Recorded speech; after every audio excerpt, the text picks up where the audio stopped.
Hello. JEE mains chapter wise PYQ series चल रहा है। इसमें हम लोग 2010 से 2025 तक का सारा क्वेश्चंस देख रहे हैं। Classification of element and periodicity in properties chapter अभी चल रहा है। इसका अभी तक में 3 लेक्चर हुआ है। 30 क्वेश्चंस कंप्लीट हो गया है। अगर आप लोग नए हैं तो आप लोग प्लेलिस्ट में जाके देख सकते हैं। स्टार्ट करते हैं 4th लेक्चर का first question. The element with Z यानी atomic number 120 not yet discovered will be. And देखो ये पूछ रहा है 120 जिसका एटॉमिक नंबर है, ठीक है। एटॉमिक नंबर इसका 120 है, वो किस में जाएगा? जैसे अल्कली में जाएगा, ट्रांजिशन में जाएगा, अल्कलाइन अर्थ मेटल में जाएगा, इनर ट्रांजिशन मेटल में जाएगा। देखो हमको पता है ये एक एलिमेंट है जिसका 118 होता है इलेक्ट्रॉनिक एटॉमिक नंबर, तो 120 तो उसके बाद ही आएगा। उसके बाद कौन सा आएगा? NS2 आएगा। इसको अगर और अच्छे से लिखना चाहो तो ये लिख सकते हो 8S2। ये लास्ट इलेक्ट्रॉन S2 है। अगर S1 होता अल्कली मेटल होता, ये 2 है तो ये हो जाएगा अल्कली अर्थ मेटल, ठीक है। अल्कली अर्थ मेटल, तो इसका आंसर अल्कली अर्थ मेटल हो जाएगा ये, ठीक है। ऑप्शन बी हमारा सही हो जाएगा। Next, three element X, Y, and Z are in third period of the periodic table. The oxides X, Y, and Z respectively are basic, amphoteric, and acidic. The correct order of atomic number. देखो इसमें बोल रहा है X को basic, Y को amphoteric and Z को acidic. तो correct atomic number पूछ रहा है। एटॉमिक नंबर नहीं दिया गया है, बस सीक्वेंस दिया गया है। देखो हमको पता है जनरल ट्रेंड क्या है। जब हम ग्रुप पीरियोडिक टेबल में लेफ्ट से राइट जाते हैं तो क्या होता है? एसिडिक कैरेक्टर इंक्रीज करता है, तो यानी इधर जो होगा उसका एसिडिक कैरेक्टर होगा, इधर एसिडिक कैरेक्टर यानी इधर जेड होगा, ठीक है। तो लेफ्ट से राइट जाने पे एसिडिक कैरेक्टर बढ़ रहा है, यानी लेफ्ट साइड जो होगा वो बेसिक होगा। तो यहाँ बेसिक क्या है? एक्स है, तो बीच में वाई बच गया, तो सबसे ज्यादा एटॉमिक नंबर किसका होगा? जेड का होगा, फिर वाई, फिर एक्स। तो ये कुछ इस तरह से हो जाएगा। अब देख लो, एक्स वाई जेड, इसमें एक्स को ज्यादा बोल दिया, एक्स सबसे कम होगा। एक्स वाई जेड, हाँ ये हमारा ऑप्शन भी सही हो जाएगा।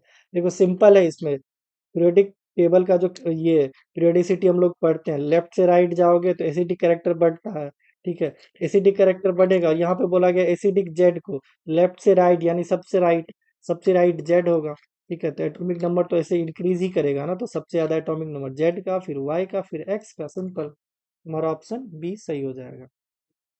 The general the proper in general the properties magnitude only, मतलब हमको साइन नहीं ध्यान रखना है। That shows an opposite trend in comparison to others, इस चार में किसी एक का प्रॉपर्टीज अलग होगा तीनों से। देखो इसमें क्या क्या दिया गया है? Ionization enthalpy, electronegativity, electron gain enthalpy, atomic radius. Just हम लेफ्ट टू राइट जाते हैं, लेफ्ट टू राइट जाने पे क्या होता है? इलेक्ट्रोनेगेटिविटी बढ़ती है क्योंकि जेड जेड इफेक्टिव बढ़ता है। आयनाइजेशन इंथैल्पी भी बढ़ती है, ठीक है। और इलेक्ट्रॉन गेन इंथैल्पी भी बढ़ती है। सबसे ज्यादा इलेक्ट्रॉन गेन इंथैल्पी होता है ना हेलोजन का। और लेफ्ट टू राइट जाने पे क्या होता है? जेड इफेक्टिव बढ़ता है, उस वजह से साइज डिक्रीज करता है। साइज डिक्रीज करेगा मतलब एटॉमिक रेडियस डिक्रीज करेगा। इसमें और तो यही हो गया एटॉमिक रेडियस, ये तीनों इंक्रीज कर रहा है और ये बेचारा अकेले डिक्रीज कर रहा है। हमारा ऑप्शन बी सही हो जाएगा। Next, the 5 successive ionization enthalpy of an element 800 2427 3658 25024 32824 kilojoule per mole.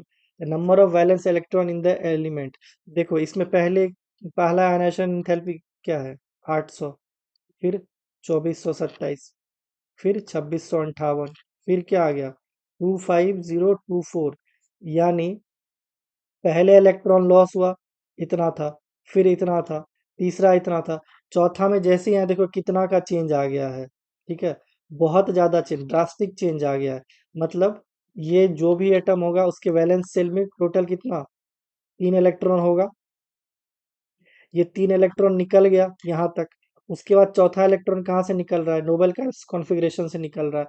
Nobel का कॉन्फ़िगरेशन से निकालने से आयनाइजेशन एंथैल्पी बहुत ज्यादा बढ़ जाता है, क्योंकि आसानी से तो निकलेगा नहीं। तो यानी वैलेंस शेल में 3 इलेक्ट्रॉन होंगे, और चौथा ये कहाँ से निकल रहा होगा, फुलफिल ऑर्बिटल या फिर नोबेल गैस कॉन्फ़िगरेशन हो गया होगा, वहां से निकल रहा होगा। इससे पूछ क्या रहा है, number of valence electron. Valence electron तो 3 ही होगा। ठीक है। देखो इसके लिए सबसे सिंपल तरीका है, आयनाइजेशन इंथैल्पी देखो, जिसमें ड्रास्टिक चेंज है, सपोज इसमें ड्रास्टिक चेंज आया यहाँ से, ठीक है, तो ये 3 वैलेंसी हो जाएगा। सपोज चौथे के बाद अगर इमेजिन करो, जस्ट एग्जांपल लिख रहे हैं, जैसे 800 है, फिर 2427 है, फिर 3658 है, फिर अगर 4200 दे देता, उसके बाद अगर 26,000 देता, ठीक है, इसका वैलेंस सेल इलेक्ट्रॉन 4 होता, क्योंकि यहाँ पे ड्रास्टिक चेंज आ रहा है। जहां पे आ रहा है उससे पहले का यहाँ पे आ रहा है, तो इससे 1 2 3, यानी वैलेंस इलेक्ट्रॉन 3 होगा इसमें। सिंपल, बहुत इजी क्वेश्चन है। और ये जेई मेंस 2020 का क्वेश्चन है, लेटेस्ट ही है, 5 साल पहले तो लेटेस्ट ही हुआ। ठीक है। among the statement 1 to 4 the correct ones, beryllium has smaller atomic radius compared to magnesium। देखो बिल्कुल सही बात है, ये डाउन द ग्रुप जाओगे तो साइज बढ़ता है, क्योंकि नंबर ऑफ सेल इंक्रीज करते हैं, तो ये तो सही है। Beryllium has an higher ionization enthalpy than aluminium। देखो हाइयर आयनाइजेशन इंथैल्पी, ये भी सही बात है, क्योंकि डाउन द ग्रुप जाओगे तो आयनाइजेशन इंथैल्पी बढ़ती ही है। ठीक है। और ये जस्ट बेरिलियम इधर है, यहाँ बोरोन है, फिर ये एल्यूमिनियम है। ठीक है। तो ये जस्ट ये सेकंड पीरियड है, तो ये थर्ड पीरियड का एलिमेंट है। Charge by ratio, charge by radius ratio of beryllium is greater than aluminium. देखो ये गलत बात है, क्योंकि ये इसका तो डायगोनल रिलेशन भी है ना, डायगोनल रिलेशन बराबर होना चाहिए। यहाँ पे ये हायर ग्रेटर बोल दिया, ये तो स्टेटमेंट गलत हो गया। Both beryllium and aluminium form mainly covalent bond, हाँ सही बात है, दोनों कोवलेंट बॉन्ड ही फॉर्म करता है, हमको पता है। ये है अल्कली अर्थ मेटल में, बट ये कोवलेंट बॉन्ड फॉर्म करता है, ये इसका एबनॉर्मेलिटीज है। ठीक है, हमारा ये ऑप्शन, सॉरी स्टेटमेंट फोर्थ भी सही होगा। तो 1 2 और 4, 1 2 और 4, देखो पहला ऑप्शन ही हमारा सही है। ठीक है। इतना अगर नहीं पढ़ना था तो भी इसका देखो डायरेक्ट आंसर कैसे आएगा। ऑप्शन स्टेटमेंट 3 देखो, charge by radius ratio beryllium is greater than aluminium, ये हमको पता है डायगोनल रिलेशन, तो ये हमारा ऑप्शन स्टेटमेंट 3 तो गलत है। अब देखो इसमें भी स्टेटमेंट 3 है, तो ये गलत हो गया, ये भी गलत हो गया, ये भी गलत हो गया, तो 3 ऑप्शन तो हमारा यहीं से एलिमिनेट हो गया, तो पहला ऑप्शन ही सही हो गया, हमको इतना चेक करने की भी जरूरत नहीं पड़ेगी। ठीक है। Next, the ionic radii of O2 minus F minus Na plus and Mg2 plus are the order। देखो ये बहुत इंपॉर्टेंट है, और हर बार आता ही है, हर लेक्चर में इसका 1 2 क्वेश्चन होगा ही। इसमें क्या बताएं हम, मोर negative charge,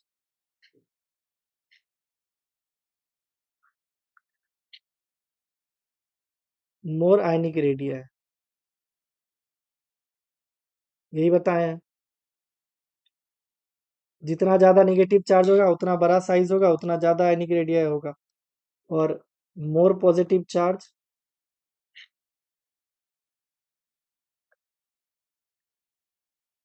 less ionic radio है। या फिर यहाँ इसको ऐसे लिखो, मोर लेस, और कम। ठीक है। अब देखो सबसे ज्यादा किसका हो जाएगा, O2 माइनस का, फिर F माइनस का, फिर Na प्लस का, फिर Mg2 प्लस का। और ये किसके लिए बताए हम, आइसो इलेक्ट्रॉनिक स्पीसीज के लिए। चेक कर लो, आइसो इलेक्ट्रॉनिक ही है ये भी, ये है ना, for iso electronic species, iso electronic species. ठीक है। तो ये देखो इसका आंसर, ये गलत हो जाएगा। हाँ ये सही, ऑप्शन भी हमारा सही है। ये ट्रेंड देख लो, यही लगा लो। Next, the process that is not endothermic in nature. सबसे पहले देखो एंडोथर्मिक क्या होता है। एंडोथर्मिक में रिक्वायर्ड होती है एनर्जी की। ठीक है। और एक्सोथर्मिक, एक्सोथर्मिक में एनर्जी रिलीज्ड होती है।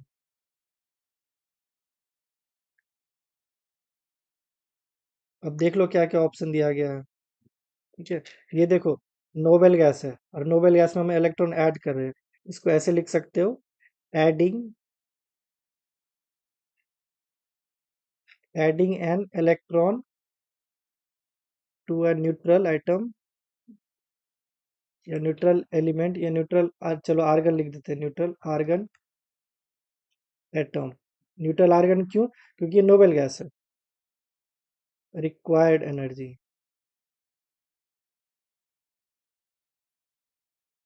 ठीक है। ये हमारा एंडोथर्मिक हो गया। ये देखो हाइड्रोजन में हम इलेक्ट्रॉन ऐड कर रहे हैं, adding an electron to a neutral atom, इसमें रिलीज्ड एनर्जी। ये हमारा एक्सोथर्मिक हो गया, इसको हटा दो। अब ये देखो, एडिंग एन इलेक्ट्रॉन, देखो ये निगेटिव है, ठीक है, टू अ ऑक्सीजन आयन, इसमें रिक्वायर होती है एनर्जी की, रिक्वायर्ड एनर्जी। ये हमारा एंडोथर्मिक हो गया। और लास्ट देख लो, इसमें क्या कर रहे हैं, ऐड नहीं, इसमें इलेक्ट्रॉन निकाल रहे हैं हम लोग, removing an electron from a neutral, देखो ये न्यूट्रल एटम है, न्यूट्रल एटम, इसमें हमको एनर्जी की जरूरत पड़ेगी, रिक्वायर्ड एनर्जी। तो ये भी हमारा एंडोथर्मिक हो गया। सिर्फ एक ये है जो एक्सोथर्मिक हुआ, क्योंकि इसमें ही सिर्फ एनर्जी रिलीज होगी। इसमें इसमें पूछ रहा है नॉट एंडोथर्मिक, हमारा ऑप्शन बी ही सही हो जाएगा, ठीक है, बी ऑप्शन हमारा सही हो जाएगा। Next, element with atomic number 101 and 104 belongs to respectively. देखो इसमें बोल रहा है एटॉमिक नंबर कहाँ से बिलोंग करेगा, सिंपल प्रिडिक्टेबल जिसको याद है उसको हो जाएगा। देखो 101 कहाँ पे आएगा, एफ ब्लॉक एलिमेंट में एक्टिनाइट सीरीज कहाँ से स्टार्ट होती है, 89 से 103, ये तो हमारा एक्टिनाइट्स हो गया। ये हो सकता है, ये हो सकता है, ये नहीं होगा, ये नहीं होगा। अब ये दोनों में देखो, अब देखो 104 है, जस्ट इसके बाद आएगा लेंथेनाइट्स, और एक्टिनाइट्स ग्रुप 3 से बिलोंग करता है, सबको पता है। लेंथेनाइट्स और एक्टिनाइट्स हमारा ये ग्रुप 3 से बिलोंग करता है,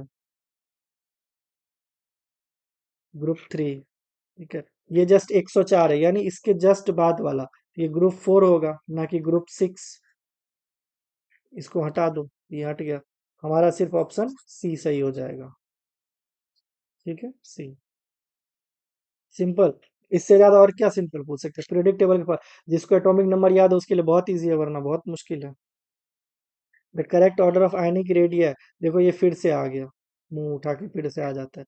इसमें भी सिंपल वही, मोर निगेटिव चार्ज यहाँ है तो O3, सॉरी N3 माइनस सबसे ज्यादा बड़ा हो जाएगा, ठीक है।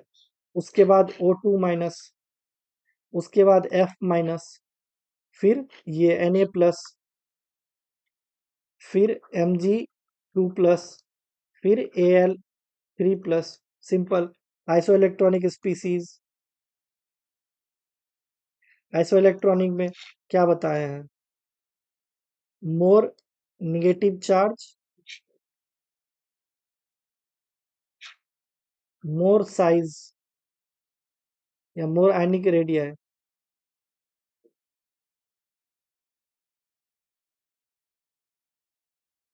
ठीक है। और लेस पॉजिटिव चार्ज, नहीं मोर पॉजिटिव चार्ज ना, more positive charge, more less ionic radii, यानी उतना कम,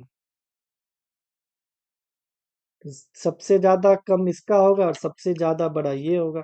अब देख लो, इसको सबसे ज्यादा बड़ा बोल दिया, ये हटा दो, इसको भी हटा दो, ये सही है, 3, 3 के बाद 1, ये भी नहीं होगा, 3 -3 -2 -1, +1 +2 +3, हमारा ऑप्शन सी सही हो जाएगा।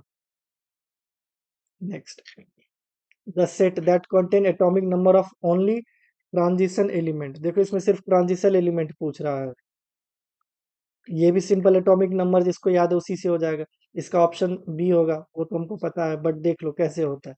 देखो 9 ट्रांजिशन एलिमेंट कहाँ, ये थर्ड थर्ड पीरियड जो है, इसमें कहाँ स्कैंडियम से जिंक होता है, इसका 21 से स्टार्ट ही होता है ट्रांजिशन एलिमेंट।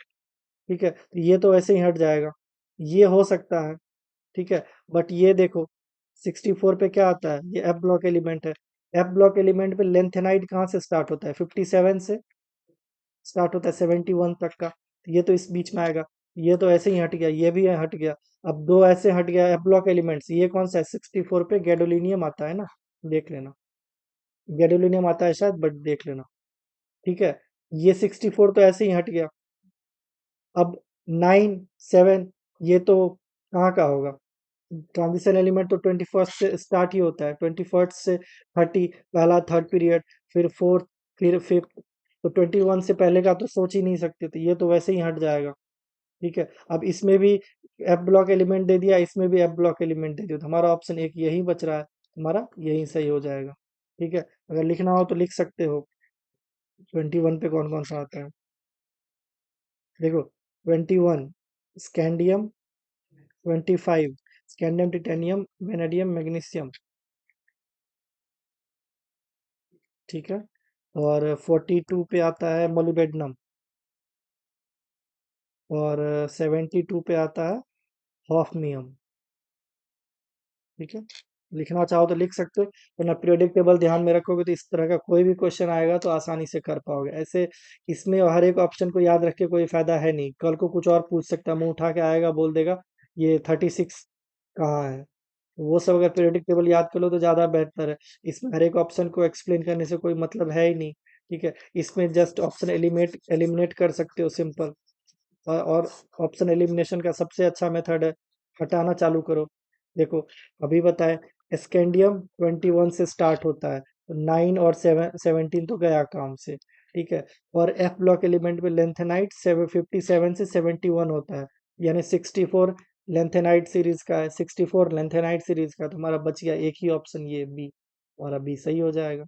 ठीक है, आज के लिए इतना ही रखते हैं, मिलते हैं नेक्स्ट लेक्चर में। अभी हम लोग 2020 तक पहुंच चुके हैं। ठीक है, तो मिलते हैं नेक्स्ट लेक्चर में। Thank you.